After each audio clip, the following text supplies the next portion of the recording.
ተመድ በአማራ ክልል የረድኤት ሰራተኛ መገደሏን አወገዘ። ሰላም እንደምንላችኋል የኢትዮ ፎከስ ቤተሰቦች፣ የዛሬው መረጃ ይዤላችሁ ቀርቤያለሁ። ለቻናላችን አዲስ ሆናችሁ ላይክ፣ ሼር እና ሰብስክራይብ በማድረግ አብራችሁን ቆዩ።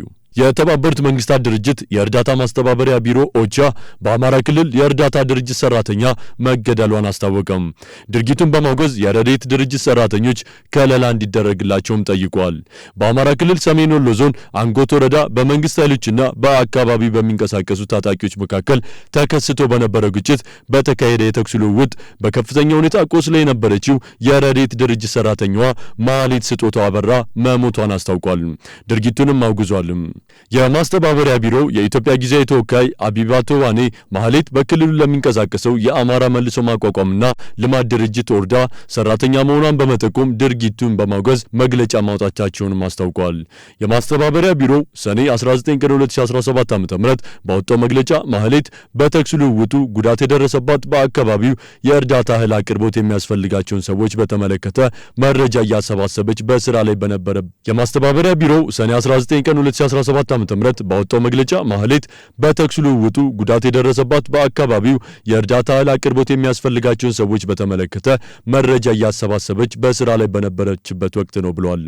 ኃላፊዋ ማህሌት ሰኔ 13 ቀን 2017 ዓ.ም ረፋድ 4 ሰዓት አካባቢ በጥይት ተመታ ከፍተኛ ጉዳት እንደደረሰባት ጠቁመው በዕለቱ በዞኑ ወደሚገኘው የወልዲያ ሆስፒታል ተወስዳ የሕክምና እርዳታ እንድታገኝ ጥረት መደረጉን አመላክተዋል።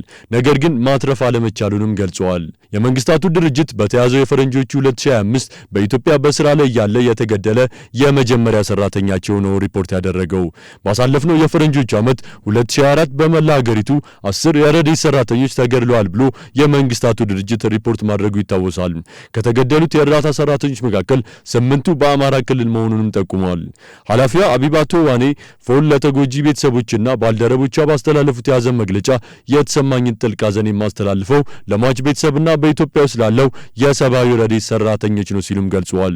ንጹሃንና ለተቸገሩ ሰዎች እርዳታ ለማቅረብ የሚጥሩ ሰራተኞችን ከጉዳት ለመጠበቅ ሁሉም እርምጃዎች ሊወሰዱ ይገባልም ብለዋል። በአማራ ክልል ህዝቡ በሚሻው ልክ የክልሉ ሰላም ሙሉ ለሙሉ አልተረጋገጠም፣ የዜጎች እንቅስቃሴ ከእገታና ዘረፋ ስጋት በምልአት አልተላቀቀም ሲል የፌዴራል መንግስት ገለጸም። የክልሉ ህጻናት በተሟላ መልኩ ወደ ትምህርት ገበታም አልተመለሱም ብለዋል። ሁሉም የአማራ ክልል ዞኖች በጣም ሰላማዊ ናቸው ሲሉ ከ3 ሳምንታት በፊት የሰላም ሚኒስትሩ መናገራቸውም ይታወሳል። በክልሉ አንጻራዊ ሰላም ቢሰፍንም ህዝቡ በሚሻው ልክ የክልሉ ሰላም ሙሉ ለሙሉ አልተረጋገጠም፣ የዜጎች እንቅስቃሴ ከእገታና ዘረፋ ስጋት በምልአት አልተላቀቀም ሲሉም ገልጸዋል። የነገ ሀገር ተረካቢዎች በተሟላ መልኩ ወደ ትምህርት ገበታ አልተመለሱም ያለው መግለጫው የልማት እንቅስቃሴዎች ህዝብና መንግስት በሚሹት ልክ እንዲፋጠኑ ምቹ ድባብ አልሰፈንም ብለዋልም። በዚህ ምክንያት ህዝቡ ብሶቱን ለመንግስት ጎላ አድርጎ ለማሰማት በተለያዩ ከተሞች ሰላማዊ ሰልፎችንም አካሂደዋል ሲል ለተካሄዱ ሰላማዊ ሰልፎች ምክንያቱንም አስታውቋል።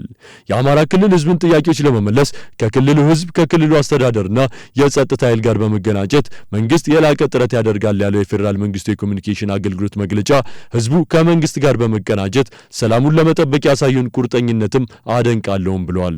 የሰላም አማራጮችን የማይቀበሉ አካላትን በክልሉ የጸጥታ መዋቅርና በፌዴራል መዋቅር አማካኝነት አደብ በማስገዛት የህዝቡን ሰላም ለማረጋገጥ የፌዴራል መንግስት ይሰራልን ብለዋል። በክልሉ የተለያዩ ከተሞች የተካሄደውን ሰላማዊ ሰልፍ ተከትሎ ምክትል ጠቅላይ ሚኒስትር አቶ ተመስገን ጥሩነህ ባስተላለፉት መልእክት ጸረ ሰላምና ተላላኪ ኃይሎች ሲሉ የጠሯቸውን የክልሉን ህዝብ ሰላም ነስተውታል ሲሉም ገልጸዋል። ህዝቡ በዚህ ትዕይንተ ህዝብ ላይ ለሰላም ያለውን አቋም በድጋሚ ገልጿል ሲሉም አስታውቀዋል። የመንግስታቱ ድርጅት የእርዳታ ማስተባበሪያ ጽህፈት ቤቶቿ ቀደም ሲል ባወጣው መግለጫ በአብዛኛው የአማራ ክልል አካባቢዎች አስቸኳይ የምግብ እርዳታ ማድረስ አስቸጋሪ ሆኖብኛል ሲል መግለጹ መዘገባችን ይታወሳል።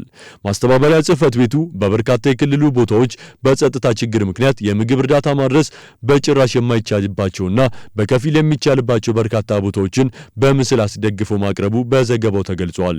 በጭራሽ እርዳታ አቅርቦት የማይቻልባቸው ብሎ ከጠቀሳቸው ቦታዎች መካከል የጎጃም፣ የጎንደር፣ የሸዋ ዞኖች ይገኙበታል። ደጋዳሞት፣ ደቡብ መጫ፣ ደጋዳሞት፣ ጃዊ፣ ወንበርማ፣ ታች ጋይንት፣ ዳውንት፣ መራቢቴ፣ ኤፍራታና ግድም ተጠቅሰዋል። በተመሳሳይ በአማራ ክልል እየተካሄደ ባለው ግጭት ምክንያት ትምህርት ያልጀመሩ የማይችሉና ተማሪዎቻቸውን የማያስፈትኑ በርካታ የሁለተኛ ደረጃ ትምህርት ቤቶች መኖራቸውን የአማራ ክልል ትምህርት ቢሮ ምክትል ኃላፊ ወይዘሮ ኢየሩስ መንግስቱ መግለጻቸውን የተመለከተ ዘገባ ማቅረባችን ይታወሳል። በክልሉ በአጠቃላይ 685 የሁለተኛ ደረጃ ትምህርት ቤቶች እንደሚገኙ የገለጹት ኃላፊዋ ባለው የጸጥታ ችግር ምክንያት የዘንድሮን የዩኒቨርሲቲ መግቢያ ፈተና የሚያስፈትኑ ትምህርት ቤቶች 470 ብቻ ናቸው ማለታቸውን በዘገባው ተካቷል።